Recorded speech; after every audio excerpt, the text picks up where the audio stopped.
Hi there, Womble here. I wanted to talk about the strange honesty of actually buying friendships. Now, what do I mean about buying friendships and what do I mean about strange honesty? Well, I'm going to tell you a little story. A story that happened to me a little while ago. I was on Instagram, as a lot of us are, and I got messaged by a girl, looked at her photos, and she was very nice. And she said she'd looked at my photos and she liked me, and we got chatting.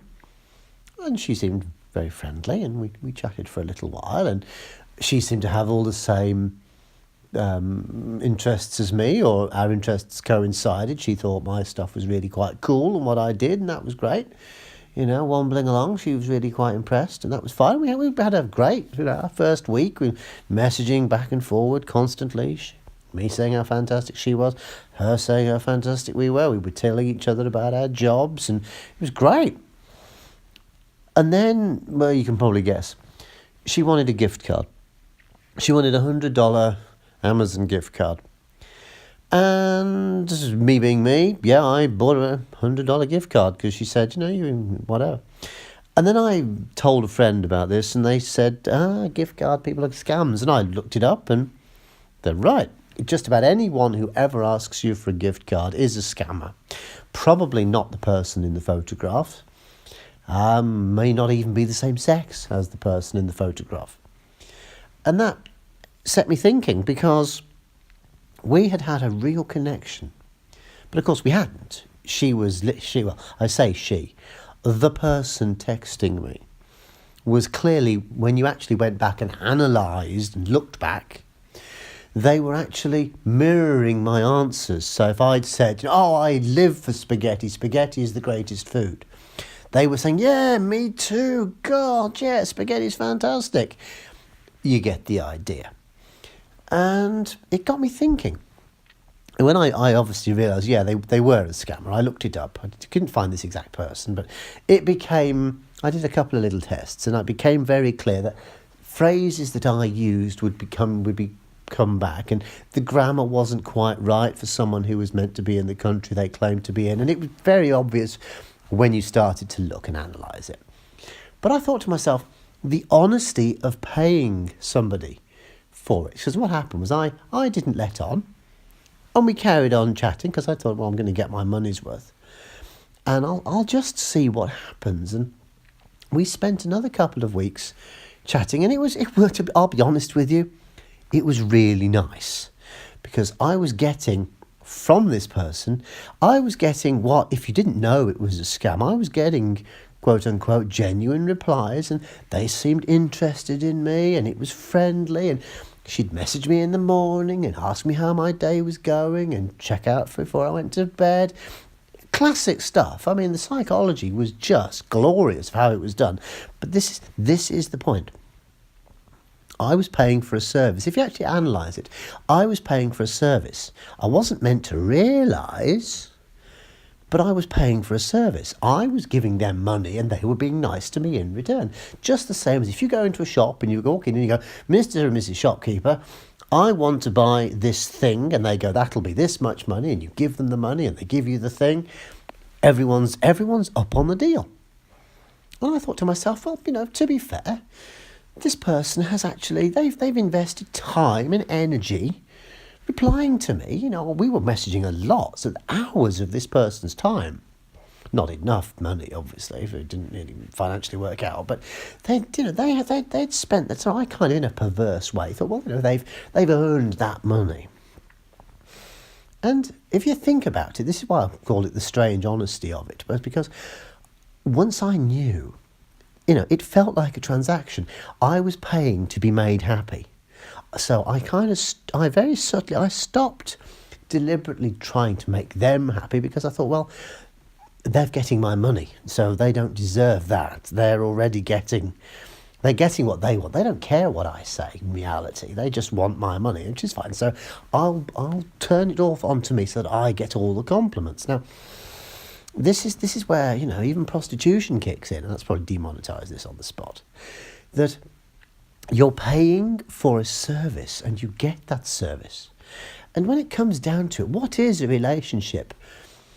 It's Why do you enter into a relationship with someone? Well, you enter into a relationship with someone to make you feel good, don't you? Let's face it, whether you feel good because of how they talk to you or how they make you physically feel, if it's a physical, you have either an emotional connection or a physical connection, usually based on your age. If you're younger, you don't really care about the emotional side. You just want a bit of rumpy pumping, clearly. Who can blame you? It's quite pleasant.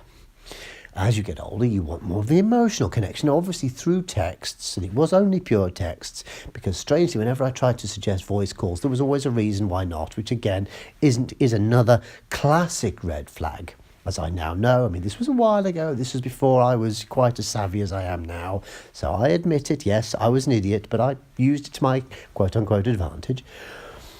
And obviously finished it long ago, and it's whole history, and here I am making a video about it, so there we go. But it was interesting, because then I was getting the emotional support that I needed, and clearly they had seen me on some of my messages and recognised a person that was a bit down at the time, and they thought, oh well, I'll target them, because like I say, these guys are clever, guys and gals are very clever. So, but I was getting the emotional support that I needed, that I craved. And okay, the person on the other end didn't care, but that didn't matter. I was still getting that support. Now, the interesting thing is, how do you know that the person you're talking to in any quote-unquote relationship actually cares? The answer is you don't. Most people are in relationships, what I call relationship of convenience. Two people, they've come together for mutual convenience. Now, if it's literally, because few people are poor and they can't afford a house, that's a different conversation. But it's usually, a girl and a guy, or, in this day and age, two guys or two girls or whatever. Not getting into that conversation. I'm an equal opportunities womble, I don't mind. That's not the kind of person I am. It's totally fine. Sex and gender are totally irrelevant in this conversation. Anyway, having got myself into a corner, let's see if I got myself out. Who knows? But anyway, you come together because the other person makes you feel good for whatever reason. And this person, this scammer, let's face it, let's call them what they are, this scammer was giving me what I needed, which was emotional support. So I was actually made to feel better. And I thought, this is a business transaction, and that's actually a really honest thing. I mean, there would be messages on them saying things like, you are my number one priority. Well, they're right. I was their number one priority because I was the meal ticket. So they weren't lying to me. You are my world. Yes, I would be for the same reason, all this sort of thing. So you look at it in different ways. And it's the same, as I said, it's the same with prostitution. You are paying for a service. Men like sex. Men don't get enough sex because when you're young, you just want it with anything. If it stands still, you will stick your knob in it. You don't care.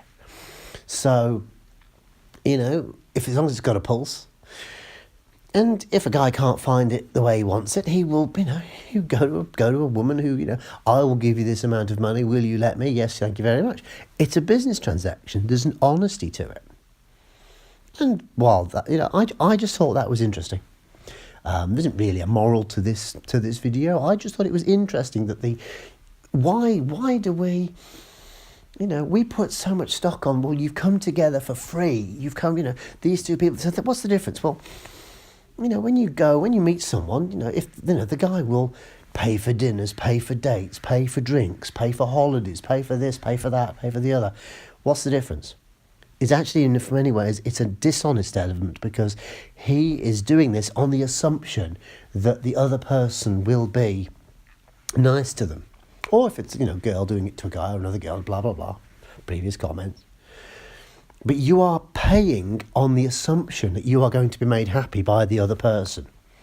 That's why you do it. You are investing your time on the assumption of prepayment. And in my experience, that doesn't work because it's once a gift has been passed over, it's been and gone and it's done. Women specifically, is it Rufford's law? I can never pronounce it properly. It's always something along the lines of if you've given money now, or if you've given a reward now, that's no guarantee of services to follow. That may not be that right law, but it's something along those lines. Whereas this was a straight business transaction. I gave them money, they were nice to me. And in many ways, that's more honest than modern relationships. And I just thought that was interesting. So, perfect thing for my my After Dark channel. Here we are. So anyway, I hope you enjoyed it. Yeah, bit of a damp squib ending, really, that. But yeah, just a point to ponder. Womble out.